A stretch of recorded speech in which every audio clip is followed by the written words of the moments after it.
Hey guys, welcome to Black Tusk at Home 2.0. This is your mobility day for December 32nd, January 1st, 2021. We've overcome a lot of obstacles this year as a community. Something that I'm really grateful for is you guys keep showing up, you guys keep supporting each other, and we keep moving through this together. I'm looking forward to seeing what we have in store this year and moving forward as a community and showing that we have each other's back like we did in 2020. So without further ado, we'll get into our session for the day. So we're gonna start off with some smashing and then we'll move into some stretching and just kind of work out all of those tight areas that you're feeling from training, your home life, working from home, things like that. So we're gonna start off with a 1-minute glute smash each side. So you can pull out your lacrosse ball, a softball, or any other kind of ball that is hard. If you don't have something like that at home, you can use a foam roller as well. If you don't have one of those, a metal water bottle also does the trick. So we'll just start off with placing that ball just underneath our glutes, and you're going to sit on it and find those sore spots. You can work throughout the whole muscle, moving that ball around to the side, to the top, to the bottom, and just kind of like working through the entire muscle, finding those sore spots and spending a little bit of time there. After that, we will go into a hamstring smash. So you're gonna move that ball or foam roller down your leg a little bit to your hamstring. That's gonna be the muscle right on the back of your leg. So you're gonna roll back and forth on that, finding those sore spots. You can go side to side with it as well, and just work out any knots that you find and spend some extra time wherever it is the sorest. This shouldn't feel good necessarily, it shouldn't be painful, but you're going to have a little bit of discomfort as you're moving through with pressure over those knots. After that, we'll come over onto our stomach. We have our pec smash. So you're gonna place that ball right in the front of your chest, kind of right where your shoulder meets your pec. And you're gonna move that arm from your side, overhead, and back down, and just find those sore spots, move that ball around, and keep working through it. After that, we're finishing off with our delt smash. So you can stand up, find a place on the wall, and you can place that ball against the wall, pressing into the side of your shoulder. So you're just gonna move around here again, going in circles, side to side, up and down, just finding those sore spots, working out the knots, and we are going to do 1 minute per side of that as well. Okay, let's find our spot on the floor. We have our glute smash to start off. We will get going here in 3 seconds.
Awesome, so now that we're finished with our smashing and working out those knots that we have in our muscles, we're gonna move on to our stretching. So the intention with the stretching here is to get comfortable in those end range positions. Your body stops itself from going further in these end range positions because it feels uncomfortable with pushing through that point. So what stretching actually does is familiarizes your body with that end range and gets you comfortable with sticking to that and moving further as you progress. So in these stretches, we want you to have a little bit of tension in your muscles. We don't want you totally relaxed. So keep that in mind whenever you're moving through any of these stretches, just a slight tension in whatever muscle you're trying to stretch. What that'll do is it'll allow your body to get comfortable with that position and comfortable with the feeling, and it'll become more familiar and allow you to then push further past it and gain better flexibility. So we're gonna start off here with a 2-minute wide-legged forward fold. So you're gonna stand up and you're going to widen your feet out to outside of hip width, and then you're going to let your chest come forward down to the ground. You can relax through your spine, let it round over, and just let gravity pull you down towards the floor. So in this position, legs are as straight as possible, and you're flexing those muscles as you're holding this stretch. Following that, we're gonna do a 1-minute lat wall stretch on each side. So you're gonna come over to the wall, place that elbow against the wall, and you're going to lean into it. So what we're looking to do is stretch through our lat right here, and as you get more comfortable, you can push into it a little bit more. Again, just a little bit of resistance as you hang out here. And then next, we'll come back to our straight-legged forward fold for 2 minutes, but this time we're gonna have our feet together. So it's no longer a wide-legged forward fold, and same things apply though. You're still bending forward and hanging out here for 2 minutes. Keep those legs slightly engaged as you move through all of this as well. All right, next is one of my favorites, a weighted squat hold. So you can use a weight that you have around the house. Could be a dumbbell, could be your cat, anything that you have close by. That'll just add a little bit of weight, and you're going to come down to the bottom of a squat. You're gonna hang out here for 2 minutes with your feet a little wider than hip width, so you have room to place your elbows on the inside of your knees, holding that weight in front of your body.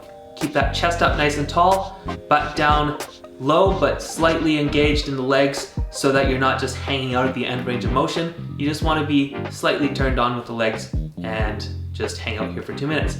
If you need to come out of this at all, just try to get back into it as quick as you can. I know this is a tough one to hold for 2 minutes, so if you need to just quickly shake the legs out, then get back into it and hold as long as you can. All right, and then moving on, we have our 2 minutes of a down dog pose. So you're gonna start on your hands and feet in a plank position. And from here, you're going to send your hips up and back and drop your shoulders to the floor. So you should have a straight path from your hips to your shoulders to your hands, and you're going to hang out here for 2 minutes. You can adjust your weight back and forth on your feet if you'd like, get a little bit of a calf stretch going on as well as getting that shoulder stretch. Following up with that, we have 1 minute of a deep lunge thoracic twist. So you can start in a plank position, and you're going to bring 1 foot forward up by your hands. Now from here, you're in a deep lunge. So you don't want your knee tracking out over your toes, but you want to be dropping your hips down towards the floor. So we got 1 foot forward and 1 foot back, and your hands are placed just inside that forward foot. So from here, now we're going to pick up our inside hand, so the one that is closest to the foot that is forward, and we're going to open up to the ceiling and open up our back. You're going to feel this stretch through your back with that twisting motion, and you're going to also feel it through the front of your shoulder. You're gonna hang out here for 1 minute, and then we will go to the other side. After that, we have 1 minute of an eagle arm pose each side. So you can do this in a kneeling position, a standing position, however you like, but you're gonna have one arm out in front of you, bent at 90 degrees in the elbow. From here, you're going to swoop your other arm underneath and bring it up to clasp your hands together at the top. You're gonna hang out here for 1 minute, and you'll feel a stretch to your upper back and the back of your shoulders. After that, we have 2 minutes of cat-cows. So in this position, you're going to be dynamically moving throughout all of this and being active through the core and shoulders. So to start off, we got the cat. So that's gonna start by bringing your upper back and spine towards the ceiling and dropping your head to the floor. You're going to widen your shoulder blades out as you press away from the floor and bring your spine up. You're gonna hang out here for about 1 to 2 seconds before you will go into the cow position. So you'll slowly move back down, bringing your shoulder blades together, sending your spine towards the floor, and head comes up. So you're going from a convex position with your back to a caved position with your back. After you hold in the bottom of the cow position for a few seconds, you will then go back to the cat position. Repeating this for 2 minutes. And then finishing up, we have the upward dog pose. So we have a couple options here if you don't have the mobility throughout your spine and your core. But we're going to start off by going into a plank position. From here, you're going to bring your entire body down to the ground and then press that ground away to bring your shoulders up and leave your hips down. So in this position, we want your shoulders pushed down away from your ears, straight arms pressing into the floor. If you cannot do that without discomfort in your back, then what you can do is go into cobra. So that's going to be the same thing, but keeping your elbows down on the ground and just pressing the floor away through your elbows. All right, guys, let's get set up for our wide-legged forward fold. We will get started here. This is your 3-second warning.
All right, guys, awesome work today. I hope that wasn't too much for the ones of you that are nursing a hangover maybe from New Year's. Awesome job on just showing up and getting a little bit of mobility in, a little bit of self-care, and I look forward to what we have this year in store. So I'll see you in the next one on Monday, and I hope you have a good weekend.